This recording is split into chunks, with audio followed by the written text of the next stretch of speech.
إياك نعبد وإياك نستعين اهدنا الصراط المستقيم صراط الذين أنعمت عليهم غير المغضوب عليهم ولا الضالين آمين. ഓം യോന്ത പ്രവിശ്യ മമ വാചമിമാം പ്രസുപ്താം സഞ്ജീവയത്യഖില ശക്തിധരസ്വധാംനാം അന്യാംശ്ച ഹസ്തചരണശ്രവണത്വഗാദീൻ പ്രാണാന്നമോ ഭഗവതേ പുരുഷായ തുഭ്യം പ്രാണാന്നമോ ഭഗവതേ പുരുഷായ തുഭ്യം. വളരെ സന്തോഷമുള്ള ഒരു വേദിയാണല്ലോ. ഉസ്താദ് ഈ പരിപാടിക്ക് വിളിച്ചപ്പോൾ ഇന്നലെയാണ് ഡേറ്റ് ചോദിച്ചത്. ഇന്നലത്തെ പരിപാടിക്ക് വരണം എന്നാണ് ഉസ്താദ് ആഗ്രഹിച്ചത്. ഇന്നലെ രാമക്കൽമേട് 3rd ക്യാമ്പിലുള്ള അവരുടെ ജുമാ മസ്ജിദിൻ്റെ ഉദ്ഘാടനമായിരുന്നു ഇന്നലെ. ളുഹറോട് കൂടിയിട്ട് അസറോട് കൂടിയിട്ടുള്ള ഉദ്ഘാടനം. അതിന് മുമ്പ് നടന്ന സമ്മേളനത്തിൽ പരിപാടിയിൽ പങ്കെടുക്കേണ്ടതുകൊണ്ട് ഉസ്താദിനോട് ഇങ്ങനെ വല്ലാതെ വരാൻ പറ്റാത്തൊരവസ്ഥ. കാരണം ഒരു സ്ഥലത്ത് വസിയത്ത് കൊടുത്താൽ പിന്നെ അത് മാറ്റാൻ ബുദ്ധിമുട്ടാണല്ലോ. അവരും പ്രതീക്ഷിച്ചിരിക്കുകയല്ലേ. അങ്ങനെ ഉസ്താദിൻ്റെ കാരുണ്യം കൊണ്ട് എനിക്ക് ഈ ഒരു സംവിധാനത്തിലൊക്കെ പങ്കെടുക്കണമെന്ന് ഭയങ്കര ആഗ്രഹം. കാരണം ഇവിടെ വരുമ്പോൾ ഉസ്താദിനെ പോലുള്ള ആളുകൾ ചെയ്യുന്ന നന്മകളൊക്കെ കാണുമ്പോൾ നമ്മൾ കൊല്ലത്തിലൊരിക്കലെങ്കിലും വന്നൊന്ന് ആശംസിച്ച് ഇവിടെ നടക്കുന്നതിൻ്റെയൊക്കെ ബർക്കത്തൊക്കെ നമുക്കൊക്കെ അതിൻ്റെ പൊട്ടുമുടിയൊക്കെ ഞങ്ങൾക്ക് കിട്ടുന്നതാണ് ഞങ്ങളൊക്കെ വിശ്വാസം. നിങ്ങൾക്ക് വേണ്ടിയിട്ടാണ് ഇതൊക്കെ സംവിധാനം ചെയ്ത് ഇങ്ങനെ ഒരു ആചാര്യൻ നിങ്ങളുടെയൊക്കെ നന്മ ഇഹവും പരവും ഉദ്ദേശിച്ചുകൊണ്ട് നിങ്ങൾക്ക് നേതൃത്വം നൽകി പ്രാർത്ഥനകൾ അതേപോലെ തന്നെ സന്നദ്ധ പ്രവർത്തനങ്ങളൊക്കെ നടത്തിയതിൻ്റെ ഭാഗവാക്കാകാൻ വേണ്ടി നിങ്ങൾക്കൊക്കെ ഒരുപാട് പ്രതിഫലം നൽകാൻ വേണ്ടിയിട്ടാണ് ഉസ്താദിനെ പോലുള്ളവരൊക്കെ എന്ത് ചെയ്യുക, പ്രവർത്തിക്കുക. അപ്പം അതിൻ്റെയൊക്കെ ഒരു ഭാഗമായ ഒരു ആശംസയെങ്കിലുമൊക്കെ ഒന്ന് അർപ്പിക്കാൻ കഴിയുക എന്ന് പറയുന്നത് വലിയ കാര്യമായി കാണുന്ന ഒരാളാണ്. അപ്പം എന്നാൽ ഉസ്താദ് പറഞ്ഞു, എന്നാൽ പിന്നെ എപ്പോഴാണ് നിങ്ങൾക്ക് പറ്റിയ? ഞാൻ പറഞ്ഞു, ഇന്നിപ്പോൾ എങ്ങനെയാണെങ്കിലും ഞാൻ രാവിലെ കണ്ട് എത്തിക്കോളാം. രാവിലെ മുതൽ ഈ രാത്രി അവിടെ നിന്ന് ഇങ്ങോട്ട് പോന്നാലും വേണ്ടിയില്ല. അപ്പം എന്നാ പറഞ്ഞു, എന്നാൽ വൈകുന്നേരം 7 മണിക്ക് റാത്തീവിൻ്റെ മുമ്പേ നമുക്കൊന്ന് വന്ന തിരക്കിടുണ്ടായിരുന്നില്ല പറഞ്ഞത് ഞാൻ ഉറപ്പിച്ചു. വേറൊന്നും പ്രോഗ്രാം ഏറ്റില്ല. അതുകൊണ്ട് ഇന്നലെ ഞങ്ങൾ മൂന്നാറിൽ താമസിച്ചു. മൂന്നാറിൽ ഞങ്ങൾ പോകേണ്ടുന്ന ഒരു സ്ഥലമുണ്ട്. പരിപാടി കഴിഞ്ഞ് മൂന്നാറിലേക്ക് പോയി. അവിടെ കുറേ കാലമായി ചെല്ലാം എന്ന് പറഞ്ഞ് വിട്ടിരിക്കുന്ന ഒരു സ്ഥലമായിരുന്നു. അവിടെ പോയി താമസിച്ചു. അതൊരു ക്രിസ്ത്യൻ ആശ്രമമായിരുന്നു. എല്ലാവരുടെ അടുത്തും ഞാൻ പോകുമല്ലോ.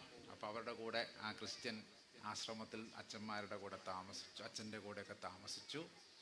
രാവിലെ അവിടുന്ന് ബ്രേക്ക്ഫാസ്റ്റും കഴിഞ്ഞ് ഇങ്ങനെ വരുന്ന വഴിയാണ്. അപ്പോൾ 2-3 ദിവസമായി വീട്ടിൽ നിന്ന് ഇറങ്ങിയിട്ട് എന്നാണ് ഈ പറഞ്ഞുകൊണ്ട് വരുന്നത്. എന്നിട്ട് ഇത് കഴിഞ്ഞിട്ടാണ് ഞാൻ വീട്ടിൽ പോകുക. നാളെ വീണ്ടും 2 പരിപാടിയുണ്ട്, 3 പരിപാടിയുണ്ട്. വൈകുന്നേരം 2 പ്രധാന പരിപാടികൾ കൂടി. അപ്പം ഇങ്ങനെയൊക്കെ പോകുന്നു. അപ്പം എന്തിനാണ് ഇത്രയൊക്കെ ബുദ്ധിമുട്ടി ഇതിനൊക്കെ വരുന്നത് എന്ന് ചോദിച്ചു കഴിഞ്ഞാൽ, ഒന്ന് ഈ പറഞ്ഞതുപോലെ ഇത്തരം മഹാനവറുകൾ ചെയ്യുന്ന, ഇവരെ പോലുള്ളവരൊക്കെ ചെയ്യുന്ന ഈ ഗുരുശിഷ്യ പാരസ്പര്യത്തിൽ ഊന്നിക്കൊണ്ട് ചെയ്യുന്ന കുറേ പ്രവർത്തനങ്ങൾ എന്തൊക്കെ പറഞ്ഞാലും നന്മയാണ്. മനുഷ്യനെ ഒന്നിച്ച് കാണണമെന്നും മനുഷ്യനോടുള്ള കടമ നിർവഹിക്കണമെന്നും അവനവൻ്റെ വിശ്വാസം എന്ന് പറയുന്നത് മനുഷ്യൻ്റെ പ്രവർത്തനത്തിലാണ് അത് പ്രതിഫലിക്കേണ്ടതെന്നുള്ള സന്ദേശങ്ങളാണ് ഇപ്പോൾ ഇവിടെ പറഞ്ഞു കഴിഞ്ഞു. ഇവിടെ എൻ്റെ സ്വാഗത ഭാഷണം അല്ലെങ്കിൽ അതിൻ്റെ ഇൻട്രൊഡക്ഷൻ പറഞ്ഞ അദ്ദേഹം അത് കൃത്യമായി പറഞ്ഞു. ഈ നേർച്ചയുടെ സന്ദേശം പറഞ്ഞു. നമ്മൾ വിശ്വാസികളാണെങ്കിൽ ആ വിശ്വാസം എങ്ങനെയാണ് പ്രകടമാക്കുന്നത്, അതിന് കൃത്യമായ ചില അളവുകൾ എല്ലാ മതങ്ങളിലും ഇത് തന്നെ പറഞ്ഞിട്ടുണ്ട്. അവിടെയാണ് ഇതിൻ്റെ ഒരു ഭംഗി.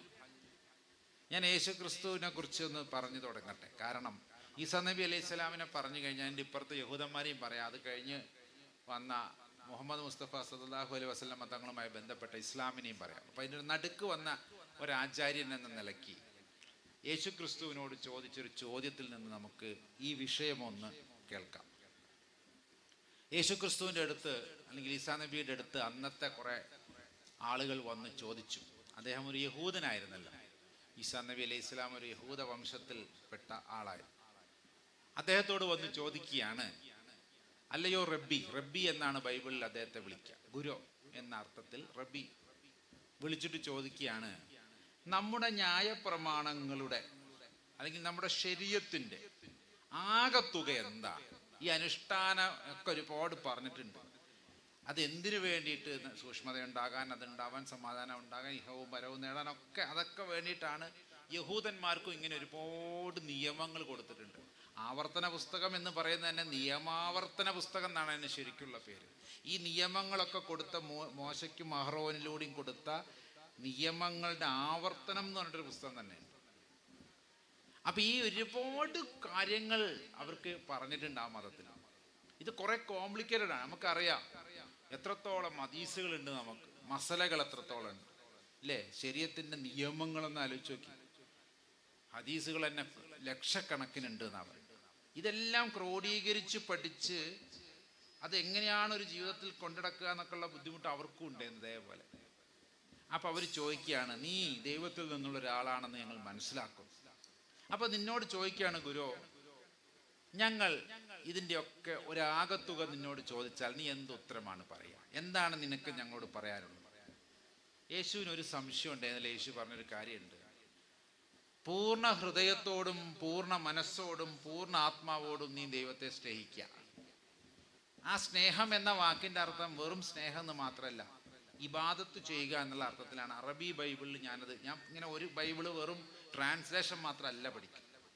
അതാത് ഗ്രന്ഥങ്ങളെ അതാത് ഭാഷയിൽ പഠിക്കാൻ ശ്രമിക്കുന്ന ഒരാളാണ്. ഗ്രീക്ക് പഠിച്ചത് ബൈബിൾ പഠിക്കാൻ വേണ്ടിയിട്ടാണ്. ഹീബ്രു പഠിച്ചത് പഴയ നിയമം പഠിക്കാൻ വേണ്ടിയിട്ടാണ്. അറബി പഠിച്ചത് ഖുറാൻ പഠിക്കാൻ വേണ്ടിയിട്ടാണ്. ഇങ്ങനെ അതാത് മൗലിക ഗ്രന്ഥങ്ങളുടെ ഭാഷയും അതിൻ്റെ ട്രാൻസ്ലേഷൻസും പഠിക്കാറുണ്ട്. അപ്പൊ ഞാനിങ്ങനെ ചോദിക്കുമ്പോൾ അദ്ദേഹം പറഞ്ഞ ദൈവഭക്തി, നിന്റെ പൂർണ്ണ ഹൃദയത്തോടു കൂടി നീ ദൈവത്തിനെ സ്നേഹിക്കുക എന്ന് പറയുമ്പോൾ അവിടെ ഒരു ഇബാദത്ത് എന്നോട് കൂടിയ സ്നേഹത്താണ് അവിടെ പറയുന്നത്. ദൈവത്തിന് സമ്പൂർണമായി നീ കീഴ്പ്പെടുക. അതാണല്ലോ ഇസ്ലാം. ഇസ്ലാം എന്ന് പറഞ്ഞാൽ തന്നെ അവിടെയാണല്ലോ മതം, അതാണല്ലോ മതം. അപ്പൊ യേശുവും പറയുന്നത്, ബൈബിൾ പ്രകാരം പറയുന്നത്, നിന്റെ പരിപൂർണ ഹൃദയത്തോടെ, പരിപൂർണ മനസ്സോടെ, പരിപൂർണ ആത്മാവോടുകൂടി. ഇംഗ്ലീഷിൽ വന്നു കഴിഞ്ഞാൽ അതിനൊന്നും കൂടി, with all your might and strength, നിന്റെ എല്ലാ ശക്തിയോടും സർവശക്തിയോടും കൂടി നീ നിന്റെ ദൈവത്തെ സ്നേഹിക്കുക. സ്നേഹിക്കുക പറഞ്ഞാൽ എനിക്ക് ഭയങ്കര സ്നേഹമാണ് പറഞ്ഞ് നിന്നാൽ പോരാ. ദൈവത്തെ ആരാധിക്കുക, ആ ഏകത്വത്തിൽ വിശ്വസിക്കുക, അതിൽ ശിർക്ക് അതെല്ലാത്തിലും അതിലർത്ഥം. എല്ലാ മതത്തിന്റെ അർത്ഥം അങ്ങനെ തന്നെയാണ്. അദ്ദേഹം പറഞ്ഞു, ഇതാണ് ഒന്നാമത്തെ പാർട്ട്. ന്യായപ്രമാണത്തിന്റെ ചുരുക്കം എന്ന് പറയുന്നത് ദൈവത്തിനോടുള്ള സമ്പൂർണ്ണ സമർപ്പണമാണ്. എന്താ ഇതിൽ വലിയ ഇതിങ്ങനെ തന്നെയല്ലേ? അതിന്റെ മുമ്പിൽ വന്ന, അപ്പൊ യേശുവിന് എവിടുന്ന് കിട്ടി ഈ വാചകം? അല്ലെങ്കിൽ യേശു എവിടെ നിന്നിട്ടാണ് ഇത് ഉദ്ധരിച്ചത്? യേശു ഉദ്ധരിച്ചത് നേരത്തെ പറഞ്ഞ ആവർത്തന പുസ്തകം, പഴയ നിയമം മോശയും അഹ്റോന്റെയും കാലഘട്ടത്തിൽ എഴുതിയ പുസ്തകത്തിൽ നിന്നാണ്. അതേ വാചകമാണ് ഇവിടെ അദ്ദേഹം ഉപയോഗിച്ചത്. അവിടെ ആവർത്തന പുസ്തകം, നിയമാവർത്തന പുസ്തകം 6-ാം അധ്യായത്തിൽ പറയുന്നുണ്ട്, നീ നിന്റെ ദൈവമായ കർത്താവിനെ പരിപൂർണ ഹൃദയത്തോടും പരിപൂർണ മനസ്സോടും പരിപൂർണ ആത്മാവോടും എല്ലാ ശക്തിയോടും കൂടി നീ ആരാധിക്കണം, സ്നേഹിക്കണം, കൊണ്ടു നടക്കണം. അതിലൊരു പങ്കുകാരെയും ചേർക്കാൻ പാടില്ല. അതാണ് അവിടുത്തെ തൗഫീഖായിട്ട് പറഞ്ഞത്. അതാണ് ഹിദായത്ത്. പക്ഷെ യേശു ഒരു കാര്യം കൂടി പുതിയതായി അവിടെ പറഞ്ഞു.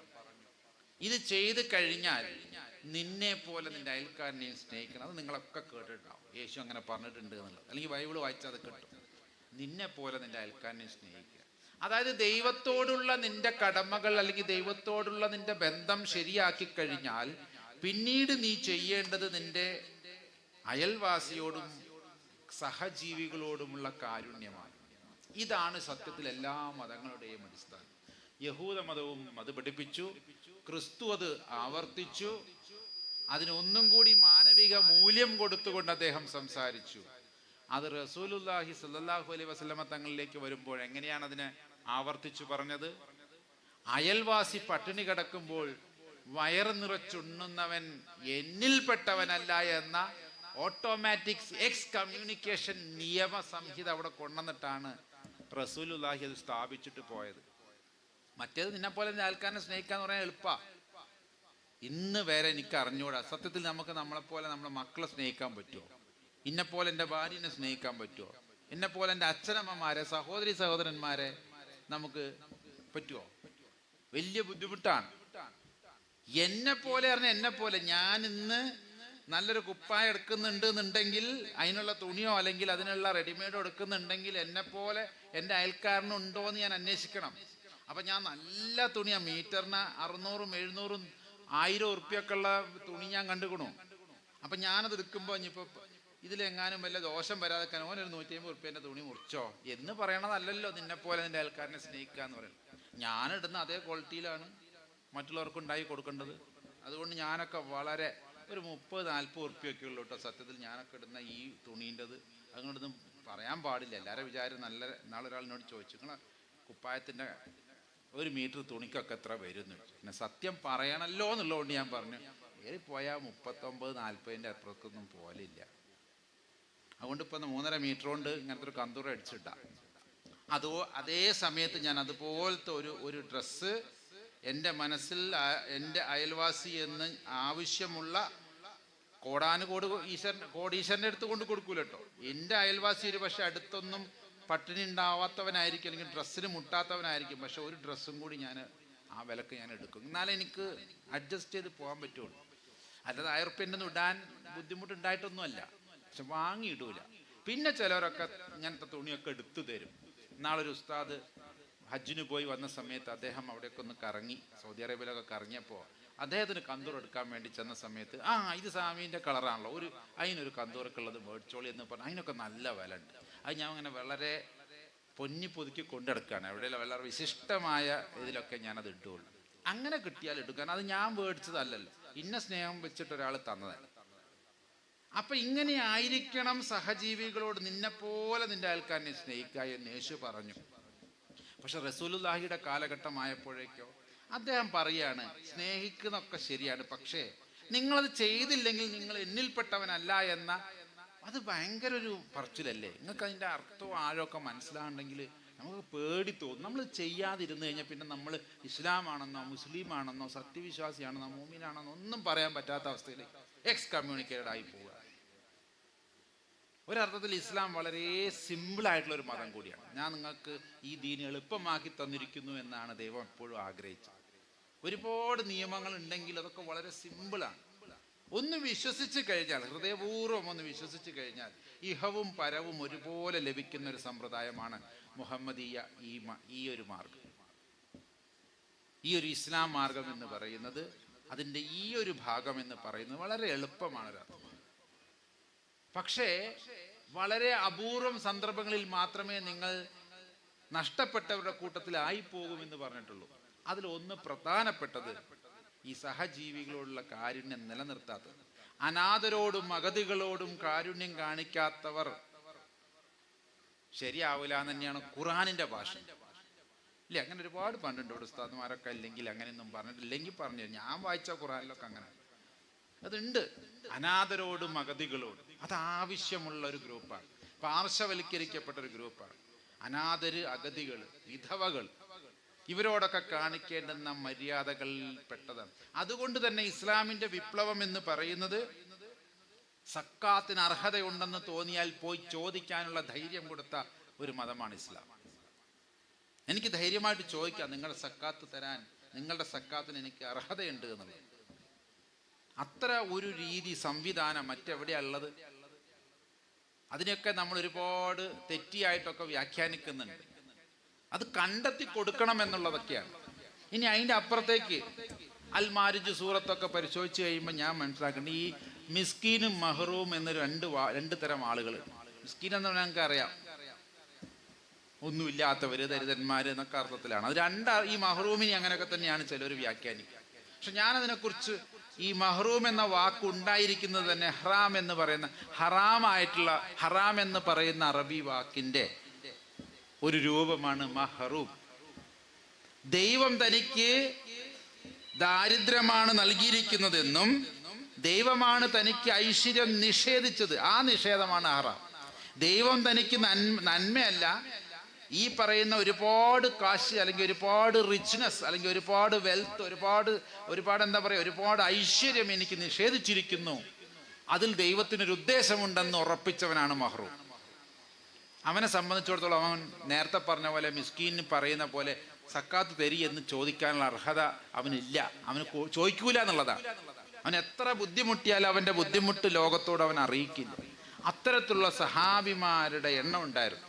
അത്തരം കുറേ സഹാബിമാര് മറ്റുള്ളവരോട് തൻ്റെ വിശപ്പോ അല്ലെങ്കിൽ അവനവൻ്റെ വീട്ടിലെ ഭക്ഷണമില്ലായ്മയോ അവരുടെ ദാരിദ്ര്യമൊന്നും ആരോടും പറയാതെ അൽഹംദുലില്ലാ ഇന്ന് നീ എനിക്ക് പട്ടിണിയാണ് വിധിച്ചിരിക്കുന്നത് റബ്ബേ, അങ്ങനെയാണെങ്കിൽ നിന്റെ ഇഷ്ടം നിറവേറട്ടെ അൽഹംദുലില്ലാ എന്നോ ഇൻഷാ അല്ലാ എന്നൊക്കെ പറയാനുള്ള ധൈര്യമുണ്ടായവരായിരുന്നു മഹ്റൂമിന്. അവരെ തിരിച്ചറിയാൻ ബുദ്ധിമുട്ടാണ്. കാരണം നല്ല ഡ്രസ്സൊക്കെ ഇട്ട് നടക്കും, പ്രസന്നമായ മുഖമായിരിക്കും, ആരോടൊരു കംപ്ലൈൻറ്റ് പറയില്ല, ആരോടും പോയി കൈനീട്ടൂല, ആരോടും ഒരു കംപ്ലൈൻറ്റിൻ്റെ രൂപത്തിലുള്ള വർത്തമാനങ്ങളൊന്നും അവരുടെ രീതിയിൽ നിന്ന് കിട്ടൂല. ഒന്ന് ആലോചിച്ച് നോക്കൂ, എത്രത്തോളം സൂക്ഷ്മമായിരുന്നു അള്ളാഹുവും റസൂലും എന്നൊന്ന് ആലോചിച്ച് നോക്കൂ. ഇത്തരം മഹ്റൂമിങ്ങൾ ഉണ്ടെന്ന തിരിച്ചറിവിൽ ഇവരെ തിരിച്ചറിയാതെ സമൂഹം സഹാബത്ത് മറ്റു സഹാബികൾ പോകുന്നു എന്നറിഞ്ഞപ്പോൾ ഖുർആനിൻ്റെ ആയത്ത് ഇങ്ങോട്ട് ഇറങ്ങുകയാണ്. അൽ മാരിജ് സൂറത്തിൽ നമസ്കാരം നിലനിർത്തുന്നവരുടെ ലക്ഷണമായിട്ടാണ് മഹ്റൂമിങ്ങളെ തിരിച്ചറിയുക എന്ന വലിയ ഇസ്ലാമിൻ്റെയൊക്കെ വലിയ ഡൈനാമിസം അവിടെ കിടക്കണം. ഒരാൾ നമസ്കാരം നിലനിർത്തുന്നുണ്ടെങ്കിൽ, നമസ്കാരം നിലനിർത്തുന്നവനാണെങ്കിൽ അവനിൽ ചില ലക്ഷണങ്ങൾ ഉണ്ടാവുമല്ലോ. ആരാധനയിൽ നിബന്ധനായി നിൽക്കുന്ന അഞ്ചു നേരവും അതിൻ്റെ സുന്നത്തും അതിൻ്റെ അപ്പുറത്തേക്കുള്ള നോമ്പുകളും സുന്നത്ത് നോമ്പുകളും ഒക്കെ അനുഷ്ഠിക്കുന്നവരുടെ ലക്ഷണം എന്താ? ഓനാരും തിരിച്ചറിയില്ലെങ്കിൽ പിന്നെ ഓനത് വെറുതെ പോയി എന്നല്ലാണ്ട് എന്താ? ഖുർആൻ പ്രകാരം ഇത്തരം ആളുകളുടെ ഉൾവശം കാണാനുള്ള കഴിവ് ദൈവം അവനിൽ വുജൂദായി ചെയ്യുമെന്നാണ് ഞാനൊക്കെ വിശ്വസിക്കുന്നത്. ഒരാളെ കണ്ടു കഴിഞ്ഞാൽ അവൻ ആവശ്യമുണ്ടെന്നും അവൻ എന്തുകൊണ്ടോ ദൈവത്തിൻ്റെ ഇച്ഛയ്ക്ക് കീഴ്പ്പെട്ടുകൊണ്ട് അവൻ ചോദിക്കാതിരിക്കുന്നതാണെന്നും ദൈവം ഇൻഷാ അള്ളാഹു ഉദ്ദേശിച്ചെങ്കിൽ എൻ്റെ പട്ടിണി ഇന്ന് മാറും, ഞാനിന്ന് കഴിക്കും, അല്ലെങ്കിൽ എൻ്റെ കുട്ടിയുടെ ഫീസ് അടയ്ക്കും, എൻ്റെ വീട്ടിലെ ഇലക്ട്രിസിറ്റി ബില്ല് ഞാൻ ഇന്ന് അടയ്ക്കും എന്ന് പറഞ്ഞ് ദൈവമാണ് ഇതിൻ്റെ പിന്നിലെന്ന് ഉറപ്പിച്ച മഹ്റൂമിനെ കണ്ടാൽ തിരിച്ചറിയണമെങ്കിൽ നമസ്കാരം നിലനിർത്തണം. അങ്ങനെയൊക്കെ നമസ്കരിക്കണം എന്നൊക്കെയാണ് പറയാം. പിന്നെ അലിയുടെയോ അബൂബക്കറിൻ്റെ ഒക്കെ ഒരു കാര്യം നമ്മൾ കേട്ടിട്ടില്ലേ? അവരുടെയൊക്കെ കാര്യത്തിൽ എന്താ, അമ്പ് കൊണ്ട സമയത്തില്ലേ, അതാരാണ്? അലിയോ അതോ അലി റളിയല്ലാഹു അൻഹുവിൻ്റെ കാലിൽ അമ്പ് കൊണ്ടു. വേദന കൊണ്ട് അദ്ദേഹം പുളയുകയാണ്. കാരണം വളരെ മൃദുവായ കാലാണ്. അപ്പൊ സഹാബികൾ വന്നുകൊണ്ട് ഞങ്ങൾ വലിച്ചു ഊരല്ല, ഇങ്ങനെ വെച്ചാൽ അപകടമാണ് പറഞ്ഞു. വാങ്ക് കൊടുക്കട്ടെ സുഹൃത്തുക്കളെ. വാങ്ക് കൊടുത്താൽ എന്താ?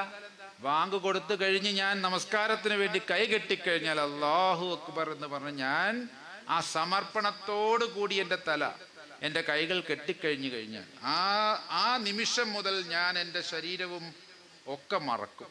അപ്പം നിങ്ങൾ വലിച്ചൂരിക്കോളിന്നാ. എത്ര മഹത്തായ ഒരു പാടാന്നല്ലേ. ആരാധന എത്രത്തോളം കോൺസെൻട്രേറ്റഡ് ആവണം. ഇപ്പം കഴിഞ്ഞ ദിവസം ഒരു സ്ഥലത്ത് പോയപ്പോഴേ എന്നോട് അയാൾ അയാൾ കുറച്ച് ലേറ്റായിട്ട് വന്നു. മീറ്റിങ്ങിന് ലേറ്റായിട്ട് വന്നു. ഞങ്ങളൊരു ഒരു ഓഫീസിലെ മീറ്റിങ്ങിന് പോയതാണ്. അപ്പോൾ അയാൾ കൃത്യമായി താടിയും തൊപ്പിയൊക്കെ ഉള്ള ഒരാളാണ്. എന്നോട് പറഞ്ഞു, സോറി സ്വാമി, ഞാൻ ഇന്നെന്താണെന്നറിയില്ല, ഞാൻ സത്യത്തിൽ മറന്നുപോയി. അല്ലെങ്കിൽ ഞാൻ രാവിലെ സുബൈ നിസ്കരിക്കുമ്പോൾ ഓർക്കണതാണ് അന്നത്തെ പരിപാടികളെ. അങ്ങനെയുണ്ട്. അപ്പം ഞാൻ കരുതി, പഠിച്ചോനെ, സുബൈ നിസ്കരിക്കുമ്പോൾ അന്നത്തെ പരിപാടി മുഴുവൻ തലയിലിടണത്, അങ്ങനത്തെ ഒരു നിസ്കാരം എനിക്ക് പരിചയമല്ല കേട്ടോ. രാവിലെ നീക്കുമ്പോൾ അന്നത്തെ മീറ്റിംഗ് മുഴുവൻ തലയിൽ വരുന്ന നമസ്കാരം എന്ത് നമസ്കാരമാണെന്ന് എനിക്കറിയില്ല. ഞാൻ അങ്ങനെ മതിയെങ്കിൽ എനിക്കറിയില്ല കേട്ടോ. അവരൊക്കെ പറഞ്ഞു തരും. അങ്ങനെയാണെങ്കിലും കുഴപ്പമൊന്നുമില്ല മക്കളെ, നിങ്ങൾ അങ്ങനെ നിസ്കരിച്ച് അവസാനം ഒരു ദിവസം കൂടെ ആയാൽ മതി എന്നാണെങ്കിലും ഓക്കെ. എനിക്കിപ്പോൾ എന്താ, എന്നോട് പറയാ ഇന്ന് രാവിലെ സുബൈ നിസ്കരിച്ചപ്പോൾ ഇത് ഓർമ്മ വന്നില്ല. അപ്പോൾ സുബൈ നിസ്കരിക്കുമ്പോഴാണ് പലർക്കും, അല്ലെങ്കിൽ എല്ലാ നിസ്കാരത്തിലും കോഴിക്കോടിൻ്റെ വാതിലടച്ചിട്ടില്ല അല്ലേ? മഗ്‌രിബിൻ്റെ ബാങ്കിന് നിൽക്കുമ്പോഴാണ് ഉമ്മാക്ക് എപ്പോഴും തോന്നുന്നത് കോഴിക്കോടിൻ്റെ വാതിലടച്ചിട്ടില്ല, ആടിൻ്റെ കൂടിൻ്റെ വാതിലടച്ചിട്ടില്ല, ഇന്നിപ്പോൾ മീൻ കൊണ്ടുവരണത് ഇപ്പോൾ എപ്പോഴേക്കാരോ, ഇതൊക്കെ വരുന്ന സമയം ഇതാ. നമ്മുടെയൊക്കെ മതജീവിതം എന്ന് പറയുന്നത് മറ്റുള്ളവർക്ക് മാതൃകയാണ്, മറ്റുള്ളവർക്ക് നന്മ ചെയ്യുന്നവരായി മാറണം. അപ്പോൾ ഒന്ന് ആലോചിച്ച് നോക്കി, ദൈവത്തോടുള്ള കടമ നിർവഹിച്ചു കഴിഞ്ഞാൽ ഈ പറയുന്ന പോലെ മനുഷ്യനോടുള്ള നിന്നെപ്പോലെ നിന്റെ അയൽക്കാരനെയും സ്നേഹിക്കുക എന്ന വാചകമാണ് യേശു പറഞ്ഞതെങ്കിൽ അത് ഇസ്ലാമിലേക്ക് ഖുർആനിലേക്ക് വരികയാണെങ്കിലോ എനിക്ക് ഏറ്റവും ഇഷ്ടപ്പെട്ട ഒരായത്ത് പറയാം. നിങ്ങൾക്കൊക്കെ അറിയാം, ഞാൻ അവിടെ പല പ്രാവശ്യം ഉദ്ധരിച്ചിട്ടുള്ളതാന്ന് തോന്നുന്നു. ഇന്നല്ലദീന ആമനു, അതായത് സൂറത്തുൽ ബഖറ 2-ാം അധ്യായം, അതിൽ 62-ാമത്തെ വാചകം. അതിൽ പറയുന്ന ഒരു കാര്യമുണ്ട്. ഇന്നല്ലദീന ആമനു വല്ലദീന ഹാദു വനസാര വസ്വാബീന മൻ ആമന ബില്ലാഹി വൽ യൗമിൽ ആഖിർ ഫലഹും അജ്റഹും മിൻദ റബ്ബിഹി വഅമില സ്വാലിഹൈൻ ഫലഹും അജ്റഹും മിൻദ റബ്ബിഹി ലാ ഖൗഫുൻ അലൈഹിം വലാ യഹ്സനൂൻ. ഒരു പേടിയും പേടിക്കണ്ട, നിങ്ങൾ ലജ്ജിക്കേണ്ടി വരൂല എന്നാണ്. ഒരു കൗഫും വേണ്ട. ലാ ഖൗഫുൻ അലൈഹിം വലാ യഹ്സനൂൻ. നിങ്ങൾക്ക് ഒരു ലജ്ജയും തോന്നേണ്ടി വരില്ല. എങ്ങനെ ഉള്ള ആളുകൾക്ക്? ഇന്നല്ലദീന ആമനു, വിശ്വസിച്ചവരാകട്ടെ. അറബി പ്രവാചകനിൽ മുഹമ്മദ് മുസ്തഫ സല്ലല്ലാഹു അലൈഹി വസല്ലമ തങ്ങളിൽ വിശ്വസിച്ചവരാകട്ടെ. വല്ലദീന ഹാദു, യഹൂദനാകട്ടെ. വനസാറ, നസ്രാണിയാകട്ടെ. വസ്വാബീന, അന്നത്തെ അവിടെ ഉണ്ടായിരുന്ന ഇൻഡിജീനസ് അബോർജിൻസ് ആയിട്ടുള്ള അവിടുത്തെ ആദിവാസി ഗോത്ര മതങ്ങളെ പോലുള്ള പ്രാദേശിക മതങ്ങളുടെ ആര് തന്നെയുമാകട്ടെ. ഇപ്പൊ ഇന്ത്യയിലൊക്കെ പറയുകയാണെങ്കിൽ ഞങ്ങളെപ്പോലത്തെ അൽക്കുൽത്തുകളൊക്കെ അതിൽ പൊടുന്നു കൂട്ടിക്കൊണ്ട്. അങ്ങനെയുള്ളവർ ആര് തന്നെയുമാകട്ടെ. എന്താണ്? ദൈവത്തിൽ വിശ്വസിക്കുക. ഉത്തരവാദിത്വം, നിങ്ങൾ ചോദ്യം ചെയ്യപ്പെടലിൽ വിധേയമാകും. അതുകൊണ്ട് അന്ത്യദിനത്തിലും വിശ്വസിക്കുക. ദൈവത്തിന് വിശ്വസിക്കാൻ എളുപ്പമാണ്, കാരണം കാണാത്ത സാധനമാണല്ലോ നമുക്ക് വിശ്വസിക്കാൻ എളുപ്പം. പക്ഷേ ദൈവം മുമ്പാകെ ഒരു ദിവസം നിന്നുകൊണ്ട് ഇതിന് ഉത്തരം പറയേണ്ടി വരുമെന്ന ഉത്തമ ബോധ്യത്തോടു കൂടിയുള്ള വിശ്വാസമാണ് ശരിയായ വിശ്വാസം. എനിക്കും നാളെ ഇവിടെ പറയാം, ഞാനും വിശ്വസിക്കണേ, ഒരു നഷ്ടവും ലാഭമേ ഉണ്ടാവുള്ളൂ. വിശ്വസിച്ചു എന്നൊക്കെ പറഞ്ഞാൽ പോയാൽ ഭയങ്കര ഇതായിരിക്കും. പക്ഷേ ഞാനിത് ഉത്തരവാദിത്വത്തോടു കൂടി ഞാൻ ഈ പറയുന്നത് പോലെ ഒരു അന്ത്യന്യായ ദിവസത്തിൽ നിൽക്കണമെന്ന ബോധ്യത്തോടു കൂടിയുള്ള വിശ്വാസം ചങ്കടിക്കുന്ന വിശ്വാസമാണ്. ഓരോ നിമിഷത്തെ വാക്കും പ്രവൃത്തിയും നോട്ടവും എല്ലാം ഒരു ദിവസം ഞാൻ കണക്ക് കൊടുക്കേണ്ടി വരുമെന്ന് പറയുന്ന വിശ്വാസം ഉണ്ടായാൽ അങ്ങനെയുള്ളവർ എന്തുകൂടി ചെയ്യണം? അമല സ്വാലിഹീൻ, നേരത്തെ പറഞ്ഞ പോലെ സ്വാലിഹായിട്ടുള്ള അമലുകൾ ചെയ്യണം. നല്ല പ്രവർത്തികൾ, എല്ലാ പ്രവർത്തികളും എല്ലാ നന്മ പ്രവർത്തികളും എന്തല്ല? സ്വാലിഹായിട്ടുള്ള അമലല്ല. അമലിന്റെ കൂട്ടത്തിൽ പെടൂല. കള്ള് മുട്ടി നിൽക്കണവന് കള്ള് മേടിച്ചു കൊടുക്കുക, അല്ലെങ്കിൽ കൂട്ടത്തിൽ കൂടി ഇരുന്ന് കഞ്ചാവ് സർക്കുലേറ്റ് ചെയ്യുക, MDM കൊടുക്കുക, വ്യഭിചരിക്കാൻ സൗകര്യം ഉണ്ടായി കൊടുക്കുക, അതിൻ്റെ കുറച്ച് പൈസ കുറച്ച് കൊടുക്കുക, ഇതൊക്കെ നല്ല കാര്യക്കാരം. പക്ഷെ എന്തുണ്ട്? ദൈവത്തിനും മതത്തിനും ധർമ്മത്തിനും സ്വാലിഹായിട്ടുള്ള അത് സ്വാലിഹല്ല, അത് സ്വീകാര്യമല്ല, അല്ലെങ്കിൽ എടുക്കാൻ പറ്റുന്ന അമലുകളല്ല. ഇങ്ങനെയുള്ള അമലുകൾ ചെയ്യുകയും ചെയ്ത് കഴിഞ്ഞാൽ അവർക്ക് ഒരു പേടിയും പേടിക്കേണ്ടെന്ന ഫലാഹും അജ്റഹും മിൻദ റബ്ബിഹിം, ദൈവത്തിൽ നിന്ന് റബ്ബിൽ നിന്ന് നിശ്ചയമായും അവർക്ക് പ്രതിഫലമുണ്ട്. പിന്നെ നേരത്തെ പറഞ്ഞ പോലെ ലാ ഖൗഫുൻ അലൈഹിം വലാ യഹ്സനൂൻ, ഒരു പേടിയും പേടിക്കേണ്ട, അവർ ലജ്ജിക്കേണ്ടിയും വരും. അപ്പോൾ ദൈവത്തെ സ്നേഹിക്കുന്നവരുടെ, ദൈവത്തിനോടുള്ള ആരാധന പൂർണ്ണമാക്കിയവരുടെ, സലാത്ത് നിലനിർത്തിയവരുടെ, ദൈവത്തിനോടുള്ള ഇബാദത്ത് നിലനിർത്തിയവരുടെ, ദൈവത്തെ ഏകദൈവത്തിൻ്റെ ഇഖ്ലാസുള്ളവരുടെ ലക്ഷണമാണ് സ്വാലിഹായിട്ടുള്ള അമലുകൾ. അപ്പം എന്നോട് പറയുന്ന സമയം ഏകദേശം അവസാനിക്കുക, 8 മണിൻ്റെ ഉള്ളിൽ എന്നോട് നിർത്തണം എന്നാണ് പറഞ്ഞിരിക്കുന്നത്. എന്താണ് ഈ ദിവസം എനിക്ക് നിങ്ങളോട് പറയാനുള്ളത്? ഇവിടെ ഇതാ ഒരു മനുഷ്യൻ, ഇവിടെ ഇതാ ഒരു ഉസ്താദ് നന്മ പ്രവൃത്തിയിൽ ഏർപ്പെട്ടിരിക്കുന്നു. അതിൻ്റെ മറ്റ് ആത്മീയ വശങ്ങളൊന്നും എനിക്കറിയില്ല. അത് മാർക്കിടാനൊന്നുള്ള അറിവോ വിദ്യാഭ്യാസമൊന്നും നമുക്കില്ല. അദ്ദേഹത്തിൻ്റെ ദർജ ഈശ്വരൻ്റെ മുമ്പിൽ എന്താണെന്ന് നമുക്കറിയില്ല. നമുക്കതൊന്നും അറിയില്ല. കാരണം ഹൃദയമാണ് ദൈവം നോക്കുക. ആ ദൈവഹൃദയത്തിൽ ഉസ്താദിൻ്റെ ദർജ എത്രത്തോളം ഉണ്ടെന്ന് ആ കണക്ക് പുസ്തകത്തിൽ അദ്ദേഹത്തിന് ഉണ്ടെന്നുണ്ട്. വലിയ സ്ഥാനമായിരിക്കും എന്നാണ് നമ്മളൊക്കെ വിശ്വസിക്കുന്നത്. അതിൽ യാതൊരു സംശയവും എനിക്കില്ല. എന്നാൽ അതിൻ്റെ പൂർണ്ണമായ കണക്ക് ദൈവത്തിൽ, അത് വലിയ ദർജ തന്നെയാണ്. അത് മാർക്കിടാനൊന്നുള്ള അതിനെക്കുറിച്ചൊരു ചർച്ച ചെയ്യാൻ പോലുള്ള കെൽപ്പൊന്നും നമുക്കൊന്നുമില്ല. പക്ഷെ ഒരു കാര്യം 100% സത്യസന്ധമായി ഉറപ്പാണ്, ചെയ്യുന്ന കാരുണ്യ പ്രവർത്തനങ്ങളുടെ ആ നിയത്ത്, ശുദ്ധമായ നിയത്തോടുകൂടി ചെയ്യുന്ന ഈ കാരുണ്യ പ്രവർത്തനങ്ങൾ, അതിൽ ജാതി മതമൊന്നുമില്ല. കഴിഞ്ഞ പ്രാവശ്യമൊക്കെ വന്നപ്പോൾ, ഇന്നലത്തെ മീറ്റിങ്ങിലാണ് സാധാരണ ഞാൻ വരില്ല, അല്ലെങ്കിൽ ആദ്യത്തെ ദിവസത്തെ മതസൗഹാർദ്ദ സമ്മേളനത്തിലാണ് ഞാൻ വരിക. ഇവിടെ പല കാര്യത്തിനും വേണ്ടി വരുന്ന അമ്മമാരെയൊക്കെ നമുക്ക് കാണുന്നുണ്ട്. എല്ലാ ടൈപ്പുള്ള അമ്മമാരും, ഹിന്ദുക്കളും ക്രിസ്ത്യാനികളും ഒക്കെ, എല്ലാവർക്കൊക്കെയാണോ ആവശ്യമുള്ളത്, ആവശ്യത്തിനനുസരിച്ച് ജാതി മതം നോക്കാതെ നിന്റെ അയൽക്കാരൻ്റെ ജാതി നോക്കരുത് എന്ന് പറയുന്നത് പോലെ ജനസേവ, ജനാർദ്ദന സേവ, മാധവ സേവ, മാനവ സേവ, നരസേവ, നാരായണ സേവ എന്ന് പറയുന്ന ആ ഫോർമുലയൊക്കെയാണ് ദൈവസേവകൾ എല്ലാം മാനവിക സേവ കൂടിയാണെന്ന് തെളിയിച്ചു കൊടുക്കുക. അപ്പോഴാണ് ഒരാൾ ചെയ്യുന്ന ആത്മീയ കർമ്മങ്ങളുടെ പ്രയോജനം. അതങ്ങനെ അത് ചെയ്യുന്നത് കൊണ്ടാണ് ഇത് ചെയ്യാനുള്ള മനസ്സുണ്ടാവുന്നത്. ഇല്ലെങ്കിൽ അവിടെ വർഗബോധവും വർഗീയ ബോധമൊക്കെ വരും. അതാ നേരത്തെ പറഞ്ഞത്, മഹ്റൂമിനെ തിരിച്ചറിയുക എന്ന് പറഞ്ഞാൽ അവനവന്റെ കൂട്ടത്തിൽപ്പെട്ടവരെ മാത്രമല്ല തിരിച്ചറിയേണ്ടത്. മഹ്റൂം എന്ന വാക്കിന്, ഈ മഹ്റൂമായി നടക്കുന്നവർ നമ്മുടെ ഇടയിൽ എല്ലാ ജാതി മതത്തിൽപ്പെട്ടവരും ഉണ്ടാവും. നമുക്ക് മുസ്ലിങ്ങളുടെ ഇടയിൽ മാത്രമേ മഹ്റൂമിങ്ങളും മിസ്കീനും പറയാനൊന്നും പറ്റൂല. ഇത് പുറത്തു പറയാൻ കഴിയാതെ ദൈവമേ നിന്റെ ഇച്ഛയ്ക്ക് ഞാനിതാ കീഴ്പ്പെടുന്നു എന്ന് പറയുന്നവരെല്ലാവരും മഹ്റൂമികളാണ്. അവരെ തിരിച്ചറിഞ്ഞ് സഹായിക്കാൻ, അവരെ കാണുമ്പോൾ നമുക്കിങ്ങനെ തോന്നണം, ഇവർക്ക് എന്തോ ഒരു പ്രശ്നം ഉണ്ടല്ലോ, എന്താ നിങ്ങളെ പ്രശ്നം എന്ന് ചോദിക്കണം. ചോദിച്ചാലും ചിലപ്പോൾ പറയില്ല, നിർബന്ധിക്കേണ്ടി വരും ചിലപ്പോൾ. അങ്ങനെ നിർബന്ധിച്ച് കേട്ട് മനസ്സിലാക്കും. അങ്ങനെ ഒരു സ്പാർക്ക് ദൈവം കൊടുക്കുന്നവരാണ് നമസ്കാരം നിലനിർത്തുക. അതാണ് സ്വലാത്ത്. അങ്ങനെ സ്വലാത്ത്, ഹയ്യാല സ്വലാത്ത്, ഹയ്യാലൽ ഫലാഹായ്മ, അതൊരു വിജയമായി മാറണമെങ്കിൽ, വിജയത്തിലേക്ക് വരിക എന്ന് പറയുമ്പോൾ എന്തായി നാം നിസ്കരിച്ചുകൊണ്ടുള്ള വിജയം, ഈ വിജയം കൂടി അതിൽ ഉൾപ്പെട്ടിട്ടുണ്ട്. മറ്റുള്ളവരെ സേവിക്കുമ്പോൾ കിട്ടുന്ന വിജയം. ആ ഒരു അർത്ഥത്തിലേക്ക് നമുക്കൊക്കെ നമ്മുടെ പ്രവർത്തനങ്ങൾ കൊണ്ടുപോകാൻ കഴിയണം. ഇത് ഏറ്റവും നല്ലൊരു സംവിധാനം എന്താണെന്ന് വെച്ച് കഴിഞ്ഞാൽ, ഒരു ഗുരുവിനെ ആശ്രയിച്ചാൽ, നിങ്ങളത് അവിടെ ഏൽപ്പിച്ചാൽ അത് കൃത്യമായി നടക്കുമെന്നൊരു ബോധ്യം നിങ്ങൾക്ക് വന്നാൽ, നിങ്ങൾ നേരിട്ട് ചെയ്യുന്നതിനേക്കാളും ഏറ്റവും കൂടുതൽ റാഹത്ത് ഞാൻ പറയാം അതിനാണ്.